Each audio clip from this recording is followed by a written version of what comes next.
crudeza de intentar sobrevivir a una dictadura de más de 6 décadas, termine concluyendo que la única forma real de salvar al mundo es perdonar, pero perdonar absoluta e incondicionalmente a quienes te han torturado. Uf, es que es una contradicción enorme. Claro. Totalmente.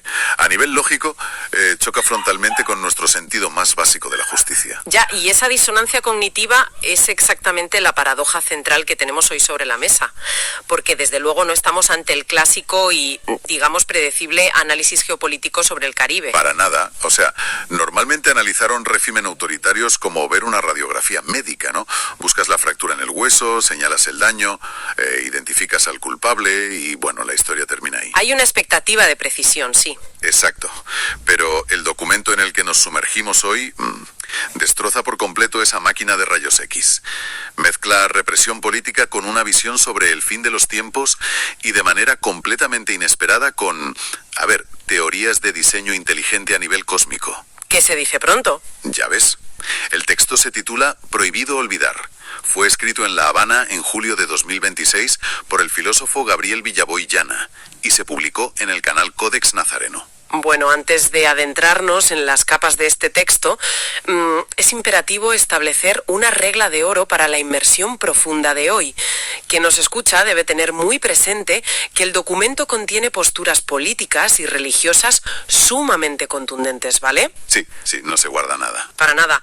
Lanza críticas sin filtros a la evolución de la Iglesia Católica, cuestiona dogmas históricos y además acusa directamente a la figura de Fidel Castro. Así que nuestra función aquí no es tomar partido. Claro, ni respaldar ni condenar. Exacto.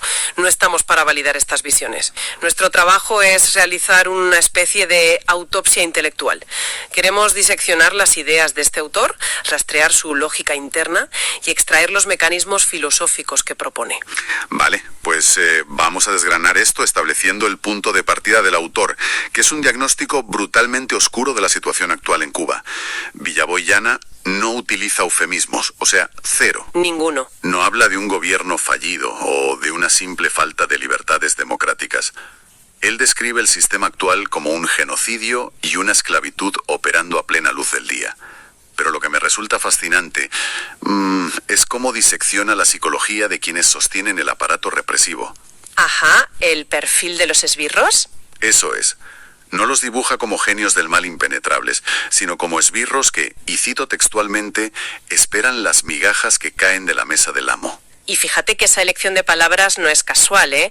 Detrás de la frase de las migajas hay una lectura profundísima sobre cómo la tiranía erosiona el tejido moral de una sociedad entera. Ya.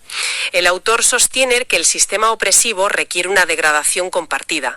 O sea, para que el régimen funcione, el verdugo debe renunciar a su propia humanidad, a su propia dignidad, a cambio de una supervivencia precaria. Claro, ¿venden su alma por migajas? Tal cual. Mantienen la intimidación sobre una población que, en palabras del autor, está exhausta de ser tratada como bestias de carga. Pero lo hacen desde una posición de miseria moral absoluta. Y aquí es donde el texto hace un movimiento de cámara que a mí, personalmente, me descolocó por completo. Porque la intuición te dice que el autor se va a quedar analizando las particularidades de la isla, ¿no? Pero de repente amplía el foco a un nivel casi, inabarcable. Sí, da un salto tremendo. Total, afirma que el siglo XX, con todas sus aberraciones, sus guerras mundiales y sus holocaustos, fue apenas un aperitivo. Madre mía. Ya te digo. Dice que el sistema cubano actual es un microcosmos, una especie de tubo de ensayo o un infierno en la tierra que anticipa el futuro de toda la humanidad. Empieza a hablar de un final de los tiempos inminente. Un colapso que, conviene aclarar, él no visualiza como la extinción biológica de la especie por un meteorito o una explosión nuclear. No es Hollywood. Exacto. Lo ve como la implosión de todas las estructuras políticas y sociales que conocemos.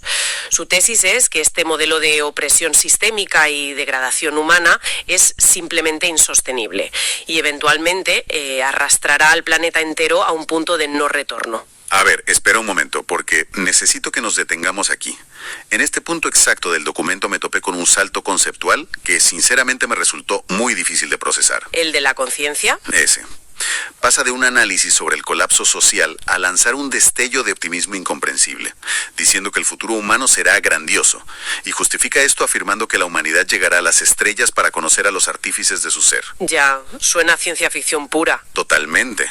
O sea, de repente menciona que unas entidades modificaron genéticamente al homínido primitivo para introducir algo que él llama la conciencia con mayúscula.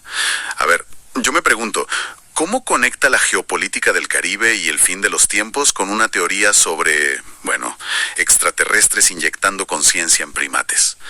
Me parecen dos debates completamente distintos. Es que a simple vista parece una digresión desproporcionada, lo comprendo perfectamente. Pero si observamos la arquitectura filosófica del autor, esa inserción de la conciencia primordial es la viga maestra de su argumento. ¿En qué sentido? Pues que él interpreta la historia humana no solo como una lucha de clases o una disputa por recursos, sino como un proceso evolutivo diseñado para que esa semilla de conciencia florezca. Ah, vale. Bajo ese prisma, la tiranía moderna no es únicamente un problema político, es un intento de sabotear el desarrollo cósmico de nuestra especie. O sea, si nuestro destino último es el despertar de esa conciencia superior, los sistemas totalitarios son una cárcel para el alma humana, no solo para el cuerpo. Ostras, claro. Entonces utiliza esta cosmología para darle una escala, universal al sufrimiento. Eso es. No se trata simplemente de que un gobierno restrinja las libertades de unos ciudadanos, sino de que el mal, con mayúscula, opera sistemáticamente para atrofiar la evolución humana en su conjunto. Visto así, se entiende por qué el texto pone tantísimo énfasis en identificar quiénes son los arquitectos de estas prisiones y cuál es su metodología. Y lo fascinante aquí es cómo Villaboyana disecciona la estrategia histórica de estos líderes. Plantea una premisa inquebrantable, y es que el mal nunca se presenta abiertamente como mal. Villano. Jamás. Jamás verás a un dictador presentarse ante la multitud diciendo que su objetivo es la destrucción y la miseria. La estrategia de supervivencia del mal a lo largo de los eones se basa en el camuflaje perfecto.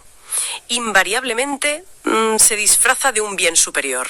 Y el texto rastrea esta táctica del disfraz hasta la antigüedad. Inicia su recorrido con Judas Iscariote, el arquetipo de la traición disfrazada de lealtad. Pero enseguida se adentra en debates teológicos muchísimo más complejos y, diría yo, provocadores. Desde luego. Llega al extremo de dudar de uno de los pilares del cristianismo primitivo, o sea, la conversión de Pablo de Tarso. El autor lanza la pregunta de si en el camino a Damasco Pablo realmente tuvo una revelación de Jesús, o si fue un demonio usurpando esa imagen para infiltrarse y tergiversar el mensaje original desde dentro. Qué fuerte. Sí, es un cuestionamiento que busca evidenciar la fragilidad de las instituciones frente a la infiltración ideológica. Y el autor amplía esa crítica mencionando a la Santa Inquisición. Y fíjate, aportando un dato muy específico sobre una encíclica del Papa León XIV, llamada Magnifica Humanitas. Ajá, la encíclica sobre la esclavitud. Exacto. Un documento donde supuestamente se pedía perdón por los abusos de la Iglesia que sirvieron para justificar y mantener la esclavitud. Pero a ver, aquí debo ser de abogado del diablo.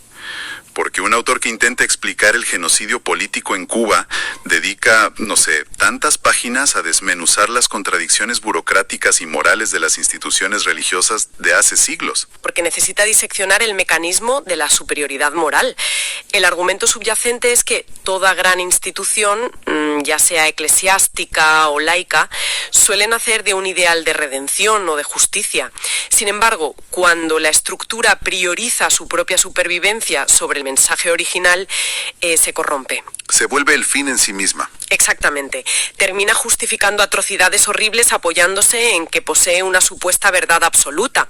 Entonces, al desarmar la infalibilidad de figuras históricas e instituciones sagradas, el autor está pavimentando el terreno para poder desmantelar el aura mítica del régimen cubano y de Fidel Castro. Claro, porque el documento entra de lleno en esa figura, acusando categóricamente a Castro de, y vuelvo a citar, vestirse de santo mientras sus acciones contradecían sus palabras desde el minuto 1.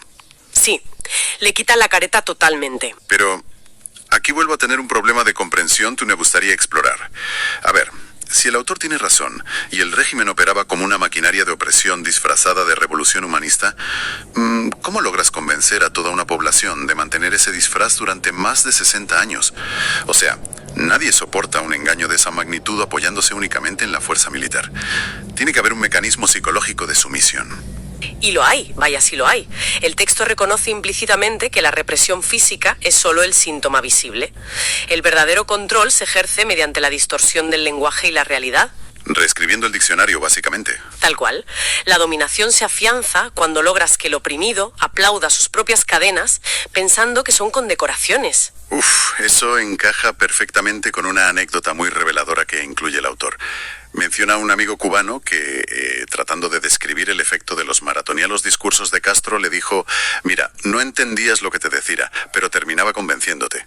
Es brutal esa frase. Es la descripción clínica de un encantamiento. Sí. Una suspensión colectiva del juicio crítico donde la retórica vacía suplanta a la lógica.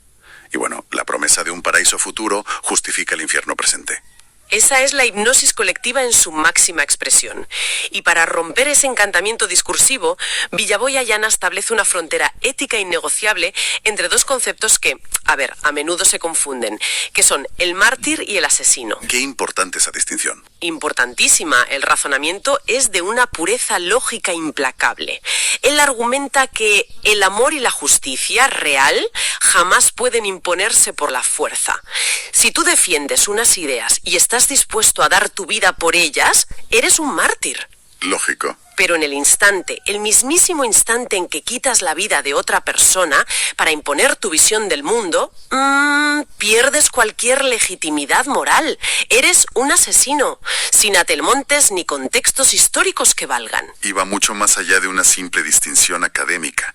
Aplica esta regla de 3 para calificar a Castro como un asesino en serie, denunciando que se dedicó a construir unas mazmorras para las conciencias. Las prisiones mentales de las que hablábamos. Exacto, volvemos a la importancia de esa conciencia modificada genéticamente del principio. El crimen supremo, según esta filosofía, no es encerrar los cuerpos, sino clausurar el libre albedrío para que nadie pueda cuestionar la supuesta santidad del tirano. Sin embargo, la historia demuestra que toda mazmorra termina agrietándose. Los disfraces caen, los regímenes colapsan. Y esto nos sitúa frente a una encrucijada crítica, ¿no? Cuando el aparato represivo se desmorona y las víctimas salen a la luz, ¿cuál es el estado de su psique colectiva?